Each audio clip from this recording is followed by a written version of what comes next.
January 21st, 1991. It's 2 a.m. in Riyadh, Saudi Arabia. General Norman Schwarzkopf is awakened by an urgent call. Another Scud missile just hit Israel. That's the 8th one in 3 days. The Israelis are furious and threatening to enter the war, which could shatter the entire Arab coalition. Schwarzkopf picks up the phone and calls his air commanders. "I don't care what else you're doing," he says. "Find those damn Scuds and kill them. Now." Welcome back to Gulf War Chronicles. Today we're talking about one of the most frustrating operations of Desert Storm, the Great Scud Hunt. We threw everything at this problem. F-15 Strike Eagles, F-16s, A-10s, Special Forces teams deep behind enemy lines, satellites, J-STARS, radar planes, Patriot missiles. You name it, we used it. We flew thousands of sorties hunting Scuds. And you know what? We probably didn't destroy a single mobile launcher during the entire war. Not one. Let me explain how that's even possible. First, let's talk about what a Scud missile actually is. The Scud-B was a Soviet-designed ballistic missile from the 1950s. Old technology, not very accurate, but it could fly about 300 kilometers and carry a 1,000-kilogram warhead.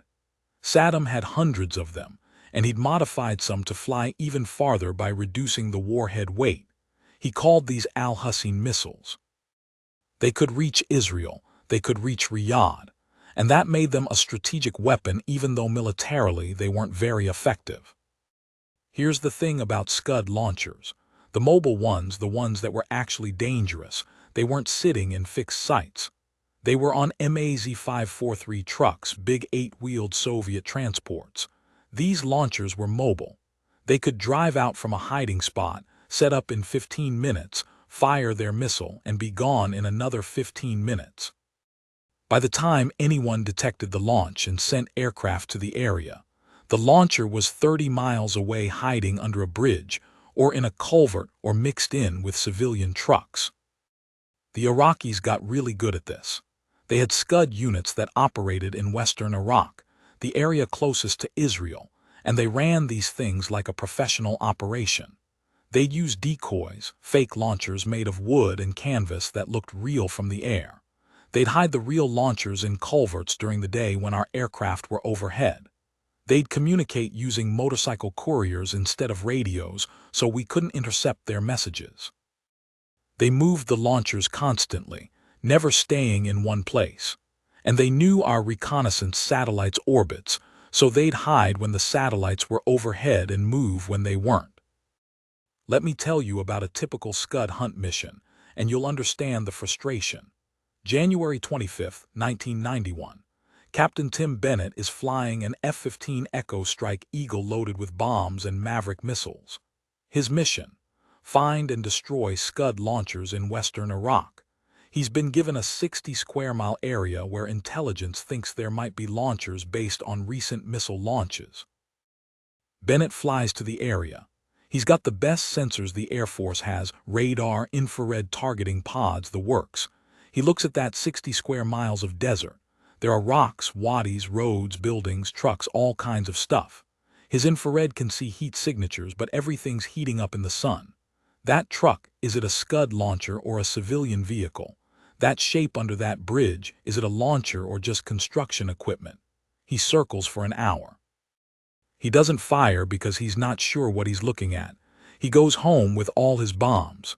Mission unsuccessful. Now multiply that by thousands of sorties. F-15 Echoes, F-16s, A-10s, even B-52s, all of them flying over western Iraq looking for Scuds. Pilots would report possible sightings. They'd attack what they thought were launchers. Gun camera footage would show explosions, destroyed vehicles. The mission reports would say probable Scud launcher destroyed. But after the war, when analysts went back and looked at all the evidence, they couldn't confirm a single mobile Scud launcher had actually been destroyed by air power. Not one. Wait, you might say. I remember the news showing destroyed Scud launchers. The military said they were destroying them. Here's what actually happened. We destroyed a lot of stuff. Fixed Scud sites that weren't being used. Decoys that the Iraqis had set up specifically to trick us. Support vehicles. Fuel trucks. We even destroyed actual Scud missiles in their storage bunkers, but the mobile launchers themselves, the ones that were actually firing missiles at Israel and Saudi Arabia, those kept operating until the ceasefire. The Special Forces guys had an even harder time. Delta Force and British SAS teams were inserted deep into western Iraq with the specific mission of finding and destroying Scud launchers. These were some of the most elite soldiers in the world, guys who could navigate across hundreds of miles of desert, evade Iraqi patrols, and call in airstrikes. And even they struggled to find the launchers. Let me tell you about a team called Bravo 30. Wait, we already covered their mission in another video, so let me tell you about a different team. This was an American Special Forces team, classified at the time, that spent 2 weeks in western Iraq hunting Scuds. They watched roads, they set up observation posts, they called in dozens of airstrikes on suspected launcher positions. You know how many actual mobile launchers they confirmed destroying? 0. They saw some suspicious vehicles, they called in strikes, but they could never confirm what they'd hit. Here's why it was so hard. Imagine you're hiding in a hole in the desert watching a road. You see a big truck drive by in the distance. Maybe it's a Scud launcher, maybe it's just a regular truck. It's nighttime, you can't see details, you have to make a decision in seconds whether to call in an airstrike. If you're wrong and it's just a civilian truck, you might kill innocent people. If you're right but you hesitate, the launcher might fire another missile at Israel. What do? The technology limitations were brutal. This was 1991, remember. We didn't have the kind of persistent surveillance drones we have now. The Predator drone didn't exist yet. We had satellites, but they passed over Iraq only a few times a day. We had JSTARS radar planes that could detect moving vehicles, but they couldn't tell you what kind of vehicle it was. We had AWACS planes that could see aircraft but couldn't help much with ground targets. We had F-15 Echoes with targeting pods, but those pilots were flying at 500 miles an hour trying to identify targets on the ground in seconds. The Iraqis also figured out our patterns. They realized that American aircraft mostly operated during certain windows of time, so they'd hide during those windows and move during the gaps. They noticed that we were more aggressive in certain areas, so they'd shift operations to areas we weren't watching as closely. They adapted faster than we could adjust our tactics. And then there was the political pressure. Every time a Scud hit Israel, the Israeli government would threaten to retaliate. Israeli F-16s were literally sitting on runways, loaded and ready to strike Iraq. If Israel entered the war, there was a real risk that Arab coalition members like Syria and Egypt would pull out. The whole coalition could collapse. So finding and stopping the Scuds wasn't just a military necessity, it was a political one. General Schwarzkopf was so frustrated that at one point he ordered 30% of all coalition air power to be dedicated to Scud hunting. 30%. That meant aircraft that could have been bombing Republican Guard divisions or Iraqi command centers were instead flying over empty desert looking for trucks. From a pure military standpoint, the Scuds weren't doing much damage. They killed some people, they scared people, but they weren't affecting the military campaign. But politically, they were incredibly important. The Patriot missile system became the poster child for Scud defense. You probably remember the videos of Patriots launching, intercepting Scuds in midair, explosions in the night sky. The public was told the Patriots had a 90% success rate. Here's the uncomfortable truth that came out after the war. The Patriots probably had a success rate closer to 10 to 20%. Most of the time when a Patriot hit something, it hit pieces of the Scud that had already broken up during re-entry, not the actual warhead. There was a congressional investigation after the war that looked into the Patriots' effectiveness. It got ugly. The Army insisted the system worked great. MIT scientists and other analysts said no, look at the evidence, it barely worked at all. The truth was probably somewhere in between. The Patriots did intercept some Scuds, but not nearly as many as was claimed during the war. And the psychological effect, making people feel protected. was probably more valuable than the actual military effect. Let me give you a specific example of how hard this Scud problem was. February 4th, 1991. Intelligence detected a Scud launch from western Iraq. Within minutes, F-15 Echoes were scrambling to the area. J-Stars was tracking vehicles in the region. A-10s were diverted from other missions. Special Forces teams on the ground were radioing in possible sighting locations. Over the next 3 hours, coalition aircraft attacked 7 different locations where they thought the launcher might be. After the war, analysts went back and looked at satellite imagery, gun camera footage, and damage assessment from all 7 sites. What did they find? 2 decoy launchers destroyed. 1 civilian fuel truck destroyed. That was tragic. 3 attacks on empty desert where thermal signatures from the sun had fooled the sensors. 1 attack on what might have been a military support vehicle but definitely wasn't a Scud launcher. The actual launcher that fired that Scud never found it. Here's something that really shows the futility of the whole thing. The Iraqis had figured out that our reconnaissance worked on a predictable schedule. Satellites would pass over at certain times. J-Stars would cycle on and off station. So they developed a tactic where they'd move the launchers during the gaps. They'd park a launcher under a bridge. The overhang would hide it from satellites and aircraft. Wait for the optimal time, roll out, erect the missile, fire it, and be back under the bridge in 25 minutes. By the time we got aircraft to the area, there was nothing to see. The F-15 Echo crews became experts at what they called Scudology, trying to think like the Iraqi Scud crews. Where would they hide? What routes would they use? Where would they have support vehicles? One pilot, Captain Richard "Killer" Klein, flew 56 Scud hunting missions. He'd study maps for hours, looking for culverts and overpasses where a big truck could hide. He'd memorize what every type of Iraqi vehicle looked like from different angles. He probably knew Western Iraq better than most Iraqis, and even he admitted after the war that he wasn't sure if he ever actually hit a real launcher. The frustration level was incredible. These were some of the best pilots in the world, flying the most advanced aircraft on the planet, and they couldn't solve this problem. It wasn't their fault. The Iraqi tactics were just really good, and our technology in 1991 wasn't suited for this kind of hunt. Now here's an interesting what-if. What if the Scuds had been loaded with chemical or biological warheads instead of conventional explosives? The Iraqis had the capability. Saddam had used chemical weapons against Iran and against his own Kurdish population. He definitely had VX nerve gas, mustard gas, probably anthrax. If he'd put those on the Scuds hitting Tel Aviv or Riyadh, the casualties could have been catastrophic. Thousands dead instead of dozens. Why didn't he? Probably because the United States and Israel both made very clear that if Iraq used weapons of mass destruction, the response would be overwhelming. There are reports that the U.S. hinted that nuclear retaliation wasn't off the table. Whether that's true or not, Saddam apparently believed it, so he kept the Scuds conventional.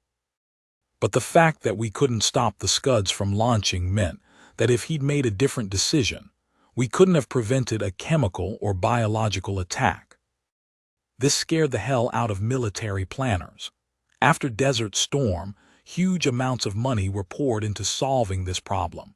Better surveillance systems, unmanned aerial vehicles that could loiter over suspected areas for hours, better sensors that could distinguish between different types of vehicles, improved intelligence networks. And when the Iraq War started in 2003, the U.S. military rushed into western Iraq in the first days, specifically to secure the Scud launch areas before Iraq could use them. Let's talk about one more aspect of this that doesn't get discussed much: the impact on Iraqi civilians. When you're hunting Scuds and you're not sure what you're looking at, mistakes happen. We bombed bridges that Scud launchers might be hiding under. We hit trucks that might be support vehicles. We attacked buildings that might be command centers. Some of those were legitimate military targets. Some weren't. There were civilian casualties, and while the numbers were probably small compared to other aspects of the air campaign, they were real. One incident that came to light after the war involved an F-16 pilot who attacked what he thought was a Scud launcher based on its size and thermal signature. It turned out to be a civilian bus. Several people were killed. The pilot had followed his rules of engagement, had gotten approval from AWACS to engage the target, had done everything by the book. But the identification was wrong. That haunted him for years afterward. The whole Scud hunt operation raises some really interesting questions about how we measure success in war. From a pure military standpoint, the Scud campaign was a failure. We flew thousands of sorties, probably didn't destroy any mobile launchers, and the Scuds kept launching until the ceasefire. Iraq fired 88 Scuds during the war, 46 at Israel, 42 at Saudi Arabia. We never stopped them. But from a political and strategic standpoint, maybe it was a success. Israel didn't enter the war. The coalition held together. The Scuds killed very few people, mostly because they were so inaccurate, and our civil defense measures worked pretty well. And the massive effort to hunt Scuds meant the Iraqis had to spend resources hiding and protecting those launchers instead of using them more effectively. So maybe all those sorties, even if they didn't destroy launchers, still accomplished something important. Here's what the post-war analysis concluded. The Air Force's own Gulf War Air Power Survey, published in 1993, said this. Despite extraordinary effort at all levels, no mobile launchers were confirmed destroyed by fixed-wing aircraft. That's the official conclusion. However, the report also noted that the Scud hunting missions probably destroyed support vehicles, supply trucks, and command and control facilities that made it harder for Iraq to launch Scuds effectively. General Schwarzkopf's take on it after the war was interesting. He said, "Did we get the Scud launchers? Probably not as many as we thought at the time. Did the Scud hunt tie up Iraqi resources and limit their ability to use those weapons? Absolutely." He also admitted it was frustrating as hell to have the president asking him every day if we'd stopped the Scuds yet and having to say no. The lessons from the Scud hunt changed how the U.S. military thinks about these problems. It led directly to the development of the Predator and Reaper drones that can loiter over an area for 12 or 24 hours at a time. It led to better coordination between air power and special forces on the ground. It led to improved real-time intelligence sharing. And it led to a healthy skepticism about technology. The understanding that even with the best equipment, sometimes the enemy's simple tactics can be incredibly effective. For the pilots who flew these missions, there's a mix of feelings. On one hand, they know they were doing critical work keeping Israel out of the war. On the other hand, they wonder if all those hours flying over empty desert accomplished anything. Captain Tim Bennett, who I mentioned earlier, flew 42 Scud hunting missions. He once told an interviewer, "I'd come back from every mission wondering if I'd actually helped or if I'd just been chasing ghosts in the desert." The Iraqis, for their part, considered their Scud campaign a success. They didn't destroy much militarily, but they terrorized Israeli and Saudi civilians. They tied up huge amounts of coalition air power that could have been used elsewhere, and they survived until the end of the war. One Iraqi Scud brigade commander was interviewed years later and said, "We knew we couldn't win the war, but we could make the Americans pay a price. We could show that even their technology couldn't stop us completely." And you know what? He was right. The Great Scud Hunt is a reminder that in war, the enemy gets a vote. They get to adapt, to innovate, to find creative solutions to your advantages. The coalition had overwhelming technological superiority, total air dominance, and unlimited resources. And a bunch of Iraqi soldiers in old Soviet trucks still managed to launch missiles for 6 weeks while we couldn't stop them. If you remember watching those Scud attacks on CNN during Desert Storm, or if you served on Scud hunting missions, leave a comment below. This is one of those stories where the reality was a lot more complicated than what we saw on TV. Thanks for watching Gulf War Chronicles. If you haven't subscribed yet, hit that button. We're telling the real stories of Desert Storm, not the sanitized versions. I'll see you in the next one.